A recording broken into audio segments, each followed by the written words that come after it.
Hi. We are.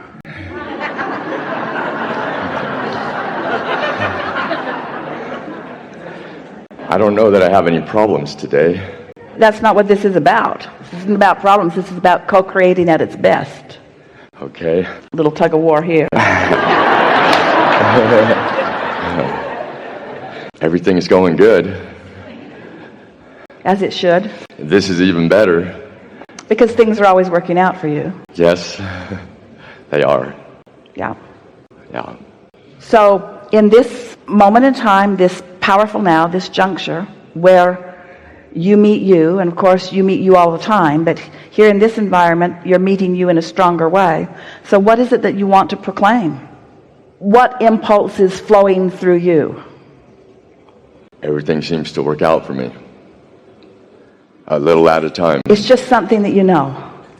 It's something that I have observed from listening.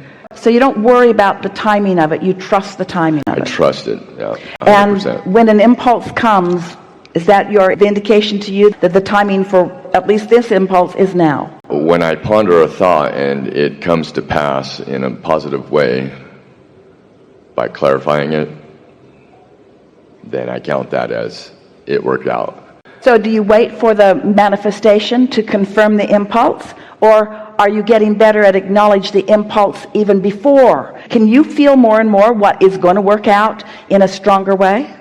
What we're asking is, do you believe that you are getting better at focusing? In other words, because this is what we want you to hear from us. This is what we feel so strongly around you. So you figured this stuff out. You've been listening and you figured it out. And now you're in a place where you are, let us begin again. So sometimes people say, how deliberate of a creator should I be? Because at first we say, you create your own reality, and you said, oh, good. And then we said, you create your own reality, and you said, oh, no, because it felt like responsibility. And then we said, be deliberate about what you think, and then you said, oh, cancel, as you worried about the thoughts that you were thinking. And then we said, get into the receiving mode and receive what the vortex has whipped up for you.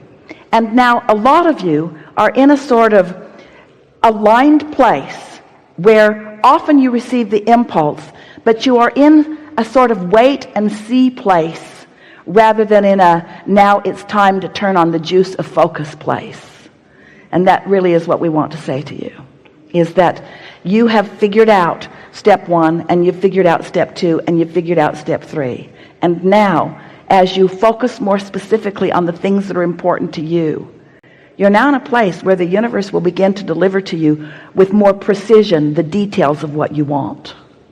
Because you're right, things are always working out for you, and that really feels good. And you've worked most of the details out in step 1. But there is such an exhilarating life force that flows through you when you understand how all of this works, and then you begin to focus.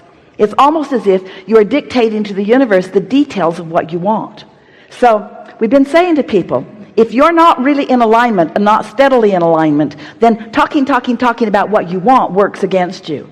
But if you are steadily in alignment, if you are trusting the laws of the universe, and you are feeling good about your own worthiness as you are, then the more detail you give to the specifics about what you want, the more satisfying the experience is. And so that's our message for you. That's what you lighted up in the back of the room asking about. I think that is true. Yeah. That's exactly it. I'm good. Really good. Thank you. Really good. Really good.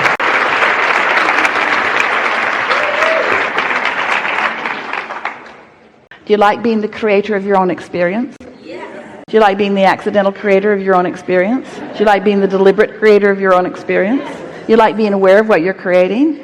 You like that hands-on feeling? Yeah.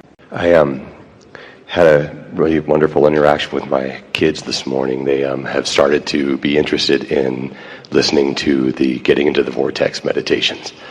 My daughter said something hilarious that I wanted to share with you, which is that she said, Papa, I don't understand any of this, but it's sure fun to listen to. Says it all, doesn't it? It really does. Yeah, because on some level she is feeling the harmonics of it. And she understands more than she is ready to acknowledge. Yeah. There's much more taking place in a gathering like this than the verbal interaction.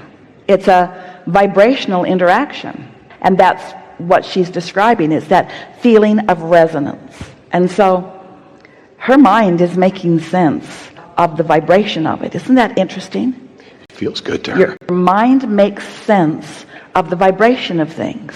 And the thing that is the most confusing to children is when their mind is making sense of the vibration of things, but the words say something confusing. And so that's why it's always a good idea to talk to your kids as much as you can, but only talk to them when you know you're in alignment. But talk to them as much as you can, but only when you know you're in alignment. But talk to them as much as you can, but only when you know you're in alignment. Because the rest of the world's talking to them all the time. But it's nice to have someone who's talking to them from that place that feels so good. Yeah, really good. I've been curious the whole time that I've gotten to know the teachings of Abraham, since the first time I ever heard Esther's translation, about the sense of humor. And just simply, is that part of Esther's translation, or does the universe just absolutely have a sense of humor? Because that would really explain a lot. Some of both are true, because Esther likes fun more than all other things put together. And she likes funny. She gravitates to that. But what you're feeling mostly, because unless you're in the vibrational vicinity, you don't make the connection. So it's about timing. It really is about our understanding of where you are and our desire to pull you into alignment through that timing. That's why it kind of catches you by surprise. Aren't the funniest things usually the things that you didn't know you were ready for, and suddenly there you were? It's about timing. It's about vibrational momentum. Also, you'll never meet anybody who can read a crowd better than we can, because we've got your number. We know where you are in relationship to everything that you want, you see. And so here we move along, and then all of a sudden there's a very strong awareness that here we go. Yeah. I also wanted to express my appreciation for Esther in that, not only about the translation, but in the examples that she's willing to share in these moments of her own life and her own experience and her own work. Oh, she's unconscious. We just take them and run with them. Her willingness is always there, and we are appreciating that too. But you know why it's easy for her to be willing for that? Because she rests mostly in the vibration of alignment with us. So she has that delicious place of knowing our love and appreciation only for her. She doesn't feel embarrassed, because when we are flowing through her, she knows that we feel the value of all of it, you see, because there is no wrong place to be. All of your inner beings feel that way about all of you. I realized on the way home from the last time that I visited with you, what's come up before just today, that I actually have that too. I was driving home and I said, it isn't the same. It's not the same focus and the same intensity that Esther feels, but I have it too, and it comes. And like you said, it's when it comes, you can't help it. You can't help but say the truth. We want to give you something important. It's not the same for Esther when she's in her car all alone either. When she's in a room here with you, with all of your asking, it's a different experience. In other words, the calling of you makes this more. It makes it more pointed. It makes it more powerful. Can I ask too, I heard you speaking with a British gentleman, it was maybe in the last few years, and he was describing himself as having a bipolar disorder. And it was a beautiful conversation that you had, in that, one, you said, call it what you will, but you're just alive. You have an incredible power of focus, you told this man, and that comes out on either end, and that you can get extremely focused on the negative end and extremely focused on the positive end, and that you were encouraging this gentleman to control his contrast better and to start to be able to stay in the lane better. Be aware when you're on the rumble strip, so that you don't get off in the bar pit before you try to correct it. Yeah. And although we also said everyone's bipolar to some degree, because bipolar could be in the vortex, out of the vortex, in the receptive mode, not in the receptive mode, in alignment, not in alignment.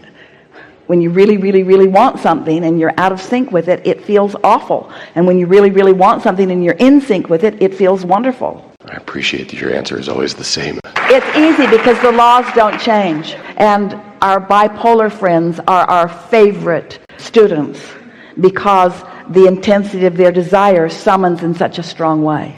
I want to share with you one more thing. I heard you had a similar idea of everything's always working out for me as something that resonates. It just does. And I was thinking, wouldn't that be fun to have that in my vehicle, so that I was always thinking about that, because I spend a lot of time there.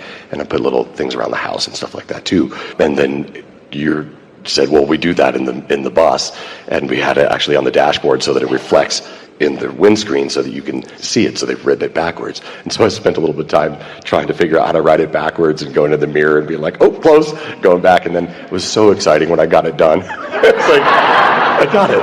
And I put it on my dashboard and was very excited and went about having one of the worst days I've ever had in my life, and just thought that was, with a little bit of hindsight, thought that was hilarious too. And I just wanted to share that. There might have been a little more struggle in that than was necessary. Right. Yeah. Or doubt. I mean, just maybe having it there in my face caused me to wonder if that's actually true for me or not. And it's true, but it's often difficult to avoid doubt if you've trained yourself toward experiencing doubt. When you can step back a little bit from that and acknowledge everything is always working out for me, no matter how it looks, because I'm putting something in the vortex at a minimum, and source energy is working on it also. And so it is all working out for me, whether I'm in the receptive mode of it or not. It is working out for me, whether I'm in the receptive mode of it or not. It is all working out for me, whether I'm in the receptive mode or not. Ooh, I'm in the receptive mode. Now I can really feel and really witness how it's working out for me. And so it's helpful to know that whether you can see it or not, it is always working out for you. And then, if you really want to play it a way that will serve you so well, everything is always working out for me and you.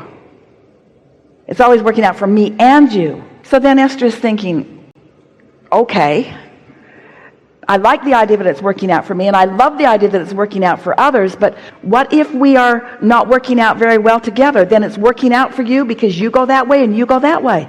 The universe is never saying that it has to work out in this particular way. It is always working out. And you're right, it does take a level of trust. And once you get to that place, it only takes a little bit of thinking about it. It's like, we touched on this earlier, when you set an intention and you deliberately hold yourself in the vibrational vicinity of that intention, and then you watch it play out, it gives you more belief in your ability to focus. But when you want something and it's not working out, and that's what you're noticing, then it takes your belief away that things are working out for you. But knowledge of the way the universe works, all the doubt away. You could say things are always working out for me, but I'm holding most of the good stuff off for later. That was meant to be funny. Things are always working out for me, but apparently I'm not quite ready to let them manifest in this moment. But as long as you understand how it works, as long as you understand how the laws of the universe work, and you begin to get a handle on how you feel, then you can relax in the knowing that things are always working out. You haven't eaten lunch yet, have you? And you're probably getting ready to want to eat lunch, aren't you?